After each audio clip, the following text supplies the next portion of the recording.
Serdecznie zapraszam tutaj na film z 98 roku, reportaż z Harley'owego wesela, ślubu i zlot w Wenecji 98 rok. Powspominajmy sobie, a na końcu filmu jeszcze będzie mała pogadanka. Miłego oglądania.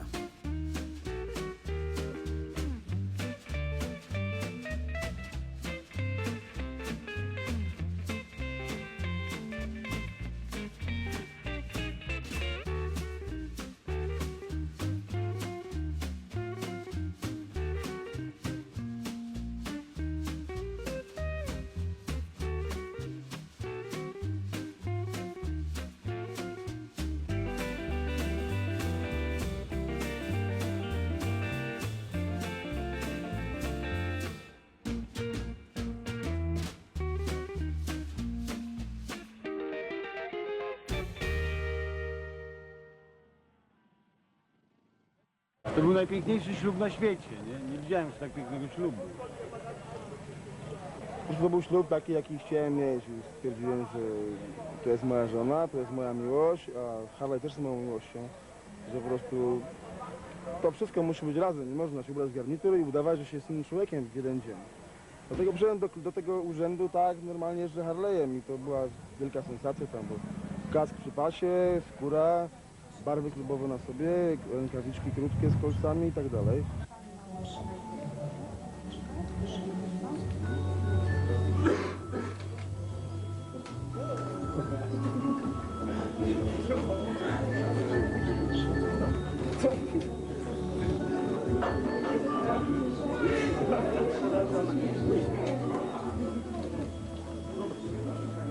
Impreza się udała, wszystko było ładnie i nawet się nie spodziewaliśmy, że tak wyjdzie. Chodzi się z tą swoją żoną z tego całego urzędu, a pod urzędem stoi tam 40 ludzi i krzyczą nazwę twojego klubu Nombrex i jest ogólna wrzawa i wrzask i wszyscy są Harley'ami, no to jest piękne, nie? No to po prostu nie idzie, żeby się nie wzruszyć z tego, nie? Pojechaliśmy na paradę przez miasto, później już pojechaliśmy do Rockera. Pić piwo, Później było bawić wesele się. w Rockerze.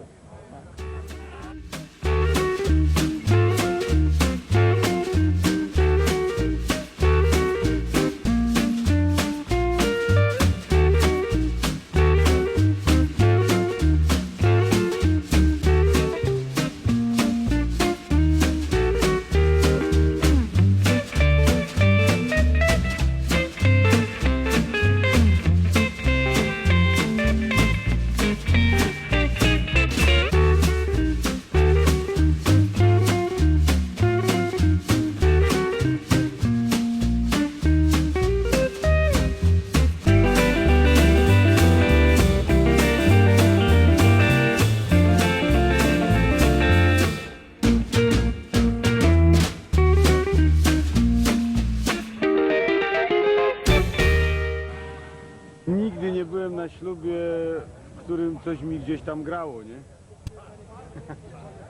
Chodźmy, A było się parę- wzruszył. Samo jak Było parę takich momentów, że coś mi się tak zakręciło, nie?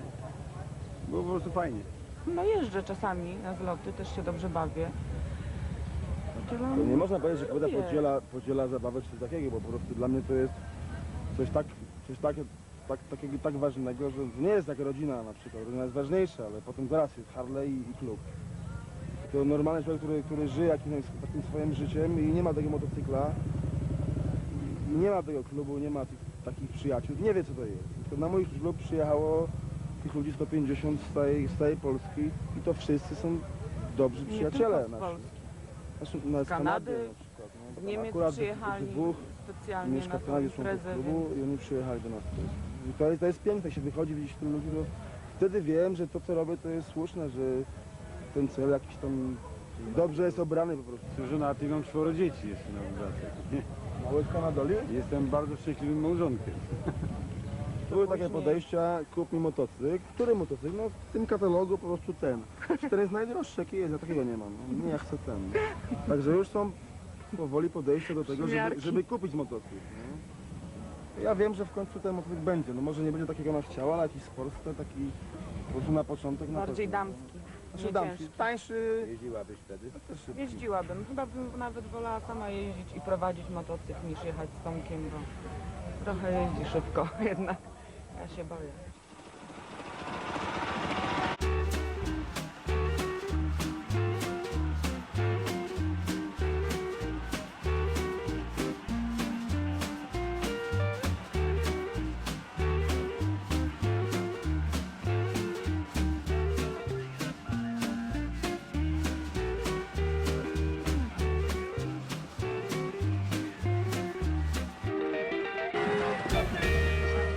No zaczyna się od tego, że startują i szukają cebuli w wiadrze z wodą. Ustami, Ręcznie? nie? Ustami, bez dotykania. A potem? Potem A jest później moneta w mące, którą muszą wyłowić, też ustami, bez rąk. No a na koniec piwko, parę obrotów dookoła krzesła i powrót. Złowione, i powrót, wypite, i tak? biegiem do mety.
To są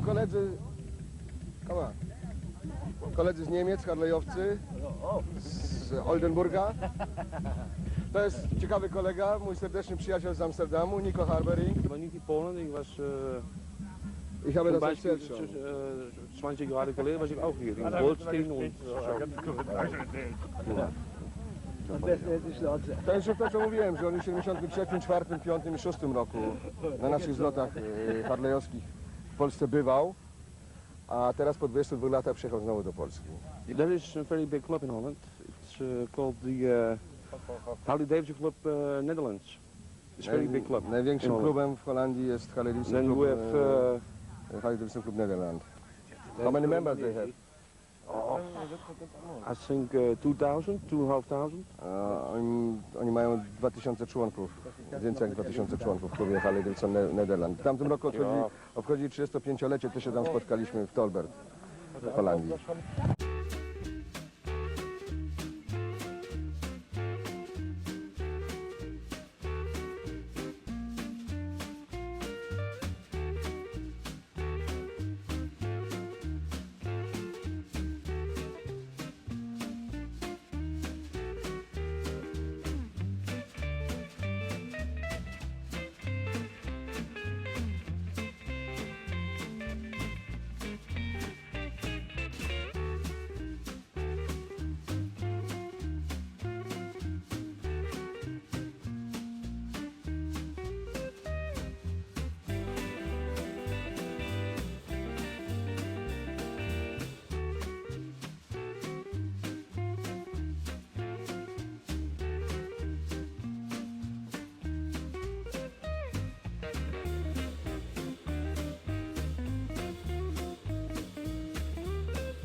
on jest lepszy. Ja nie uważam, że jestem lepszy, ale Projekt wygrałem. wygrał, ale wyszedł przede mną pół metra, musiał wygrać. Tylak, Bo powiedz miałem szczerze, mieć- że ci żal. To No, V2 no. za górą. To było fuksem, nie? Może teraz pokażemy barwy klubowe, jak my jesteśmy przyjaciółmi. Nikt normalny nie chce z nami startować.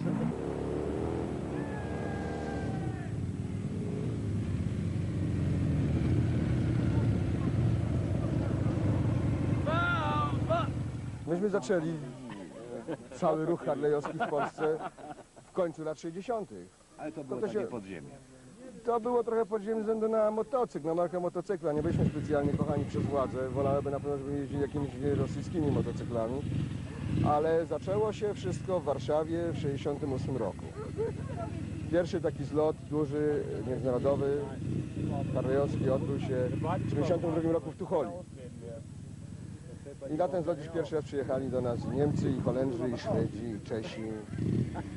I wtedy już regularnie od 72 roku były przeprowadzane zloty. Dwa pod rząd były w Olsztynie, potem, ile pamiętam, w Soczewce koło Płocka zlot.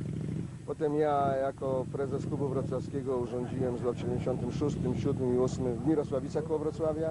To jest może już jakaś psychoza u mnie, ale już 30 lat się w to bawię i po prostu jest to moje hobby, które częściowo pochłonęło tak część mojego życia, a nie wyobrażam sobie, jakbym mógł bez tego dalej żyć. Jak długo będę mógł na ten motor wsiąść i jechać, tak długo będę siadał i jechał. Jak nie będę mógł wsiąść, to kupię sobie wózek boczny. Ale przecież masz jakiś zawód, przecież to nie jest ciągle tylko easy rider. A mój zawód jest związany właśnie też z Harley'em. I właśnie przez to, że uważam, że najlepszym zawodem to jest to, jak człowiek swoje hobby może realizować. Proszę pani, nie jesteście tylko ozdobą wszelkich takich, prawda, zlotów i tak dalej. Chyba też w jakimś znaczeniu kochacie to, tę zabawę w Harley'u. Inaczej 30 lat nie przeżyłabym z moim mężem. Nie, to jest nasza zabawa. Jak panowie widzieliście, ja się tym bawię, pasjonuję. Organizuje pani ad hoc jakieś zabawy, prawda, tak jak dziś. Tak. A miłe panie dziewczyny? A one się uczą, też lubią. Dziewczyny. Tak, to jest akurat moja teściowa, tutaj jest teściowa, tam mąż. I wszystko zostaje w rodzinie, tak? To przechodzi z ojca na syna. Dla mnie to jest najważniejsze, że ludzie, którzy się spotykają na takich zlotach, to są, zachowują się tak, jakby należeli do jednej rodziny. Mili, od czasu do czasu nie mili, ale wszystko zostaje w ramach rodziny.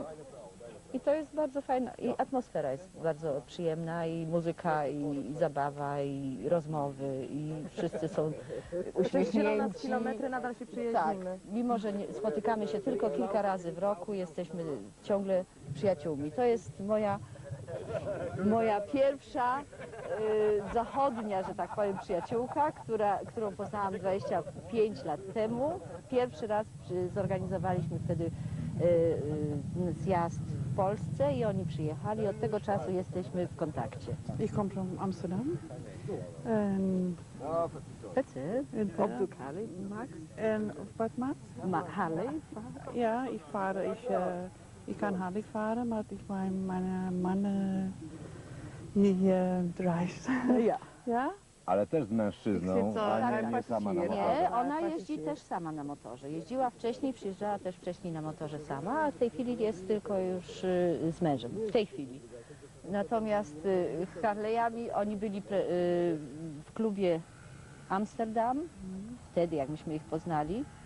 I to byli bardzo, że tak powiem, działający członkowie tego klubu, którzy organizowali wszystko, zapraszali. Myśmy byli u nich też bardzo częstymi gośćmi. Do dzisiaj jesteśmy i oni u nas.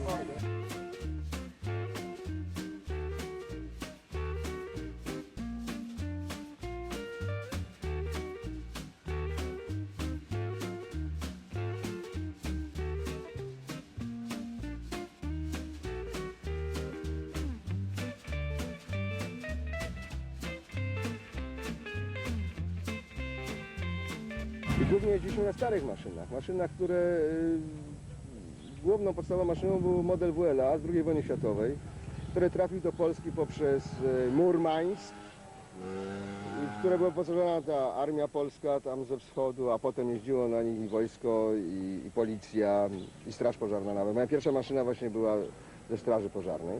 W latach 80. był stan wojenny i było cienko. ale ludzie dalej walczyli. Ja akurat w tym czasie nie byłem w Polsce i z wiadomych względów nie mogłem przyjechać. 8 lat nie byłem w Polsce, ale przez te 8 lat nic się zasadniczo nie zmieniło. Zmieniło się dopiero w momencie, kiedy ludzie zaczęli swobodnie oddychać, mogli zacząć normalnie pracować, normalnie zarabiać. Powstał normalny sklep harlejowski, pierwszy raz w ogóle w dziejach Polski powojennej w Warszawie, w Zielonce, który prowadzi, nawiasem mówiąc, bardzo stary harlejowiec, człowiek, który zakładał ruch harlejowski w Polsce, Wojtek Jechilczuk. I zaczęli do niego przychodzić kupować harleje nowe, na które ich było stać. Myśmy wtedy marzyli o takich modelach jak ten. To było po prostu na nas marzenie, które wydawało się nigdy nie dać zrealizować.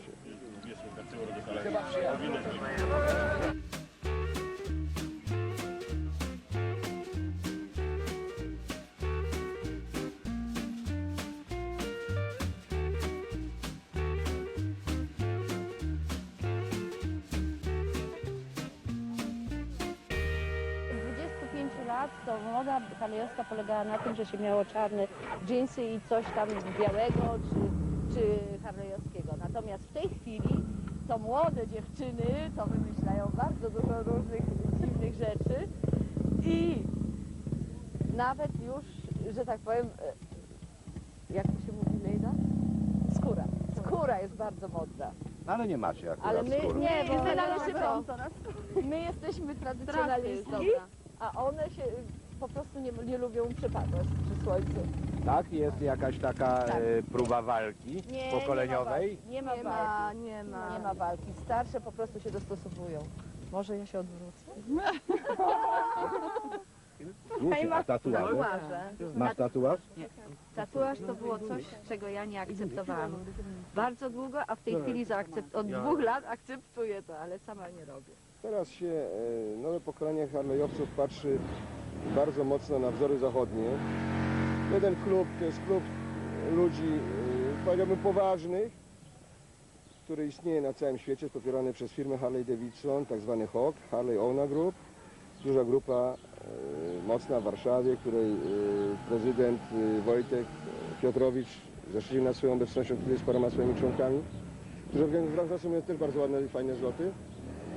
I mnóstwo klubów, które z kolei wzorcują się kontrastowo do HOG-u, na grupach zachodnich, takich klubów, gdzie ludzie stwarzają sobie troszkę więcej swobód, które niechętnie są widziane przez władze. Wszędzie takie grupy jak Hells Angels, na pewno słyszałeś o tym, czy Bandidos, znane konflikty w Skandynawii. I oni się nazywają MC, w przeciwieństwie do naszego HDC MC, Motorcycle Club. Jeżeli jest taki motorcycle club, to każdy, kto ma motocykl, wszystko jedno jaki, może być członkiem tego klubu. W związku z tym mnóstwo klubów, właśnie tych MC, zapytywało, między innymi mój syn, który na Harleju tu przyjechał, jest w takim klubie, czy mogliby do nas przyjechać.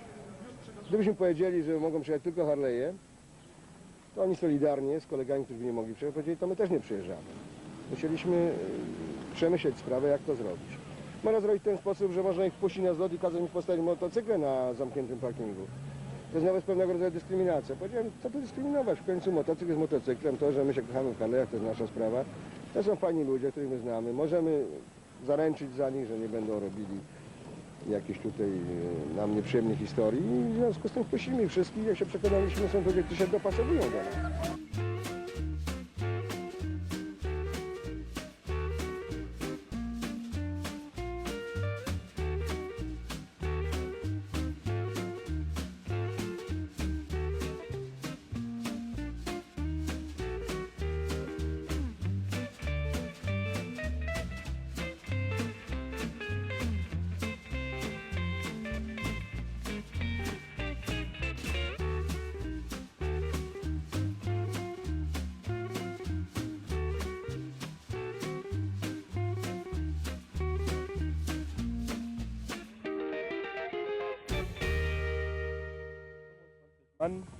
Davon sind 7 hier, ne?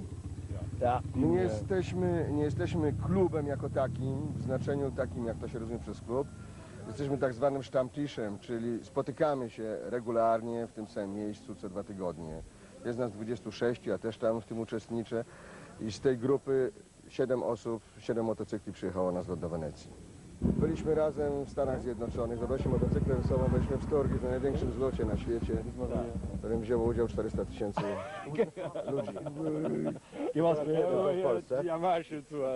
The first time, yes. On jest pierwszy raz w Polsce, Das dritte Mal. on jest trzeci raz, on jest czwarty. Last year I was in Venezia too. Tu jest Maciek, już kilka razy był u nas. Chodź Maciek. Einnahme schon 20 Jahre. Powiedz Maciek, jak się tam u nich czujesz? Bardzo dobrze, poznaliśmy się właśnie z Adamem i z Pawłem kilka lat temu. Ja organizowałem swoje zloty wcześniej w innym klubie. I tak się ta przyjaźń zawiązała i zaowocowała właśnie tym zlotem, który dzisiaj się tutaj odbywa w tak miłej i przyjemnej atmosferze. Jak składamy wizyty w Niemczech, zawsze jestem mile i przyjemnie ugoszczony, tak jak my tutaj staramy się naszych gości zagranicznych przyjąć.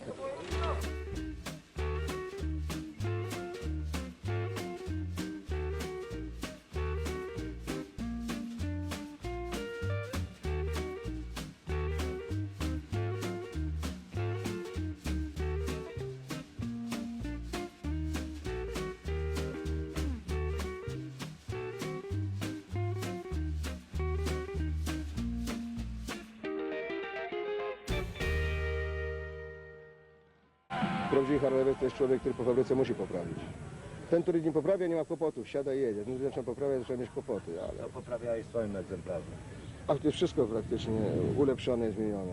W tamtym roku cały silnik nowy wsadziłem tutaj, który sam zbudowałem z części produkowanych przez firmy, które obok firmy Harley Davidson dobrze sobie egzystują z tym, że produkują części lepsze lub gorsze, takie części do rasowania motocykli, do rasowania silników, a także takie zestawy, że można sobie cały silnik zbudować, który ma dużo większą moc, jest dużo sprawniejszy. Prawdziwy Harleyowiec to człowiek, który zna swój motocykl od podstaw, od podszewki i który jedno ma, na pewno jedno ma zapewnione, że gdyby mu ten motocykl kradziono, to nawet części z tego motocykla nie można sprzedać, bo jak się sprzeda, to ją znajdzie.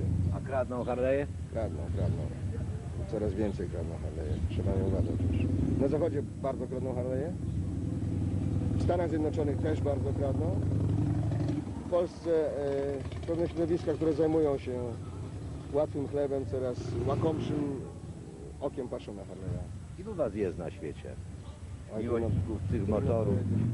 W tamtym roku na zlocie w Sturgis w południowej Dakocie było 400 000 ludzi.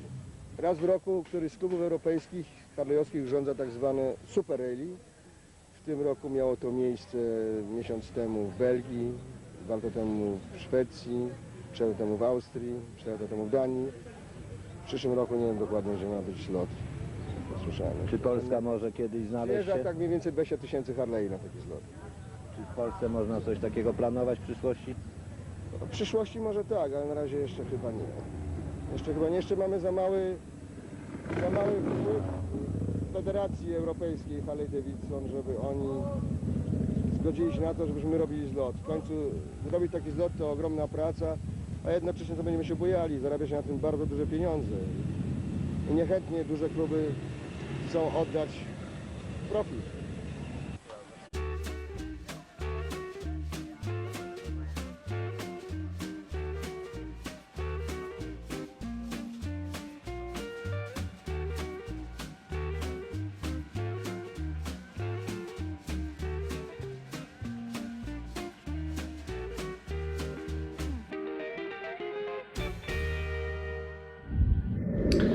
Witam serdecznie, z tej strony Marcin. Mam nadzieję, że fajny seans, udany, że Wam się podobało.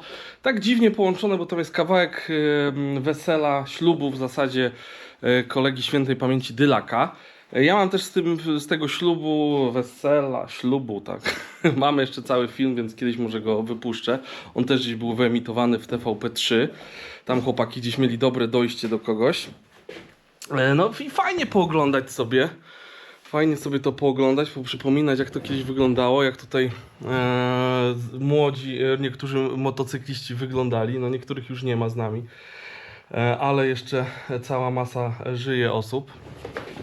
Adam Meller tam opowiada właśnie o Super Rally, tutaj przy końcu, teraz było w Czechach właśnie to Super Rally, następne będzie w Polsce, także fajnie, w Katowicach, może uda mi się wybrać. No i co tam jeszcze, ten klub No Breaks, później przeszedł, klub No Breaks przeszedł do Gremium, jakby tak, to był pierwszy oddział, czyli Mother Chapter Wrocław. Tak się stało, pamiętam, że w Clubhouse właśnie te barwy No Breaks wisiały i wisiały jeszcze Hells Drinkers chyba. To były takie te kluby, które przeszły właśnie do Gremium. No, ja tam byłem też kilka lat w tym klubie, także było ciekawie, wesoło, jakieś właśnie znajomości, kontakty, doświadczenie jakieś tam nabyłem, więc no, takie historyczne jakieś różne retrospekcje i akurat, że tutaj ta Wenecja właśnie Adam, no ja znałem Adama Mellera, zresztą jest na kanale też wywiad z nim jeszcze ostatni przed śmiercią. I on na zloty później nie wpuszczał jakby innych marek, a to było Interrally, ale można było jakimś innym motocyklem, bo tak to, czy to w Wołowie, czy w Lubiążu, czy te ostatnie zloty Adama z HDC Wrocław na Książu, no to już tylko Harley, Sokół i Indian, a reszta gdzieś tam za bramą, za furtką. Ja tam przez kilka lat też Adamowi pomagałem, właśnie robiłem mu znaczki, naszywki, może nie, znaczki, magnesy, koszulki, o, takie rzeczy. Nawet Łysy ostatnio widziałem, że w koszulce w takiej, może dzisiaj też jest. Nie, wczoraj chyba na vlogu widzieliście, był z 2016 chyba.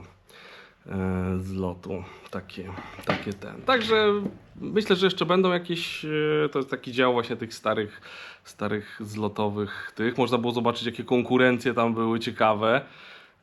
To z Mąką niezła sprawa, nie wiem, czy to teraz by się ktoś na coś takiego odważył, a kiedyś widać no, pełen luz i była zabawa. No ja szykuję też tutaj konkurencje na Łebę. Będzie tam to prowadził Krzysiu Skiba, będą na pewno jakieś ciekawe rzeczy, będą też właśnie wybierane jakieś zabytkowe motocykle, ale też customy takie z lat 80., 90., czyli coś poprzerabianego. Na razie wam nie powiem, ale już tam jakaś współpraca, będzie też jeden kanał chyba pomagał mi w tym i będą i fajne nagrody. I będzie coś tam się działo. Rozmawiam też, bo dzisiaj powiem wam, że cały dzień od rana pracuję nad Łebą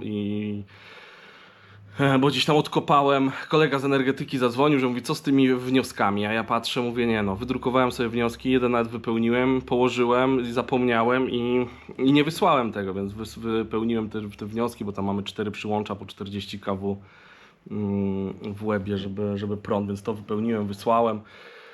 I dużo innych jeszcze zaległości ponadrabiałem. Tak wam chcę wszystko powiedzieć, więc się gubię. Już też ja wczoraj oglądałem ten film, go przygotowywałem, a dzisiaj dopiero tutaj dogrywam. Dopiero teraz mam chwilę czasu, jest 13:30. Patrzcie tutaj, bo też ogarniam ten... Boże, ile Lucjan ma sierści! Idź mi tu stąd, grubasie! Tu mam ten neon, właśnie patrzyłem, co tu jest zbite. Mam dostać tą część dolną i będziemy jakoś naprawiać ten neon. Podobno to się jakoś łatwo wymienia, aczkolwiek no nie wiem. Zobaczymy, no, mam nadzieję, że będzie wtedy działał i mam nadzieję, że tutaj inne części nie są porozwalane. Co tam z newsów jeszcze z Łeby? Słuchajcie, to w czwartek będzie zespół Debil. Taka, myślę, legenda punk rocka. Fajne mają kawałki. Oni kiedyś już raz w Łebie grali, więc myślę, że w czwartek będzie dobre rozpoczęcie właśnie imprezy.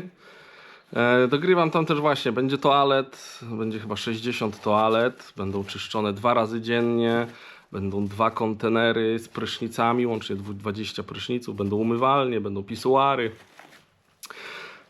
Mierzyłem dzisiaj ile ogrodzenia, to ponad kilometr wysokich płotów muszę zamówić, także to jest bardzo duża ilość, trzeba to jeszcze rozłożyć, później złożyć, także fajnie, że tutaj też ekipa takich stałych bywalców zawsze przyjeżdża i pomaga przy rozkładaniu tego płotu, to jest duża pomoc, duże wsparcie.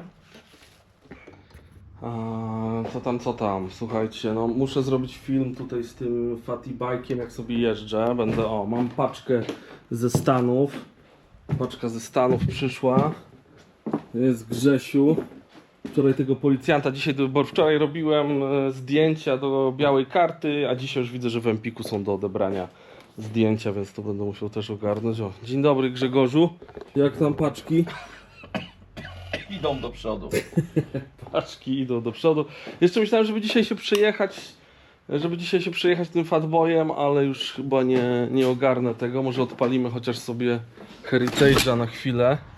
Albo czekajcie, która jest godzina?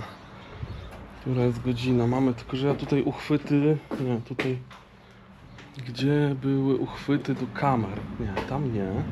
Już mi się mylą, przy którym crossbonsie to było. A, tutaj nie mam tych uchwytów. No dobra. Dzisiaj mało czasu, więc jakichś, nie wiem, fajerwerków tutaj nie będzie, bo po prostu nie mam czasu tego nagrać. Ale jeszcze też napisałem dzisiaj do firmy w sprawie loterii, bo tak myślałem, że jakbyśmy na webie zrobili loterię i do wygrania byłby Harley. Teraz są modne takie loterie. No. Nie? I zobaczę, jakie to warunki trzeba spełnić. Bo tutaj w tym naszym zawiłym gąszczu... Słuchaj, gdzieś tam loterie są urządzane, nie? No ale znalazłem właśnie firmę, która... bo ona dzięki temu, że zlot samochodów amerykańskich w Katowicach i tam oni właśnie, chłopaki robią, że chyba można Dodge'a Challengera wygrać. No i tak sobie pomyślałem, tutaj też będą bilety na właśnie tą American Cars Manię u mnie do wygrania. Zostały jeszcze, słuchajcie, wejściówki na Motobazar w Bytomiu w tą niedzielę, 26.05. Jeszcze mam chyba z 10 wejściówek albo 8, więc jak ktoś ma ochotę, napiszcie Bytom i ja wam powiem, co trzeba będzie zrobić i dostaniecie po prostu wejściówki. Nowy bazar, więc coś tam się będzie na pewno działo. Wczoraj dałem też informację tutaj, że szukam pierwszego powojennego właściciela motocykla Sokół. Dostałem całą masę informacji, cała masa udostępnień, także dzięki, że to udostępnialiście, przekazywaliście i prawdopodobnie dotrę chyba do syna albo do wnuka tego pana, który miał w 54, on sprzedał kolejnemu właścicielowi. Jakby tą dalszą drogę to wszystko znam, bo ja mam całą książeczkę. Mam dowód, mam całą historię dalej, ale chciałbym się dowiedzieć, jak ten Sokół przetrwał wojnę, bo on gdzieś tam podobno w jakiejś stodole pod sianem się uchował. Wyszedł też fajny temat z odnalezienia takiego Sokoła, silnika i części. Kolega gdzieś tam z wykrywaczem to odnalazł. Mam filmiki, jak wyglądał ten silnik, cała historia, jak tam wojska się rozbrajały, niszczyły te motocykle, samochody. No to jest coś fajna, więc taki reportaż myślę, że nagram, tylko muszę mieć czas, żeby zadzwonić, żeby to przeprowadzić. Może mi się to uda jutro, ale nie obiecuję, bo też chciałbym to wypuścić, bo to jest dla mnie coś fajnego i myślę, że niedługo też ruszymy ten temat Sokoła, pokażę wam części, które mam i jaki jest plan na to wszystko, więc niebawem będzie Sokół. Będzie też suby lecą, więc za jakiś czas pewnie będzie te 50 000 i będzie ten komar też na jakiejś zabawie do wygrania. Także dużo rzeczy tutaj się dzieje. Ja się powoli z wami żegnam, bo wiadomo, muszę tutaj porobić to wszystko jeszcze, to co muszę. Więc trzymajcie się, miłej środy, miłego wieczoru. Do zobaczyska. Cześć! Cześć! Serdecznie zapraszam na największy zlot motocyklowy nad Bałtykiem, Bike Week Weba. W tym roku od 15 do 18 sierpnia. Przez te wszystkie dni będzie masa koncertów na 2 scenach. Nocna parada motocykli, 2 dzienne pokazy, masa konkursów, atrakcji. Wszystko poprowadzi Krzysiu Skiba. Mam nadzieję, że spotkamy się w Łebie. Piaszczyste plaże łebskie czekają na motocyklistów. Łeba na te dni zamienia się na motocyklową stolicę Polski. Do zobaczyska!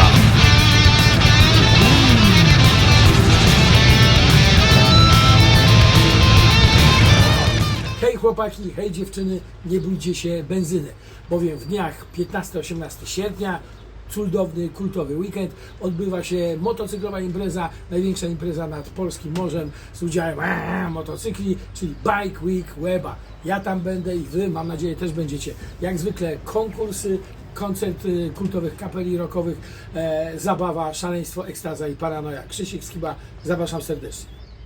Na koniec, słuchajcie, pozwolę sobie na reklamę mojego przecudnego, przeuroczego sklepiku motozloty.com.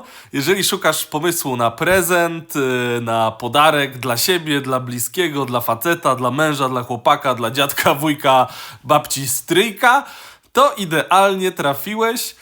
Wejdź na stronę motozloty.com i tam znajdziesz miliony pomysłów na prezenty, naszywki, wpinki, szyldy, blachy, no mamy tam tego całą masę. W opisie masz kod rabatowy, od 100 zł wysyłka bezpłatna. Miło mi będzie, jak trafisz do mnie, hej!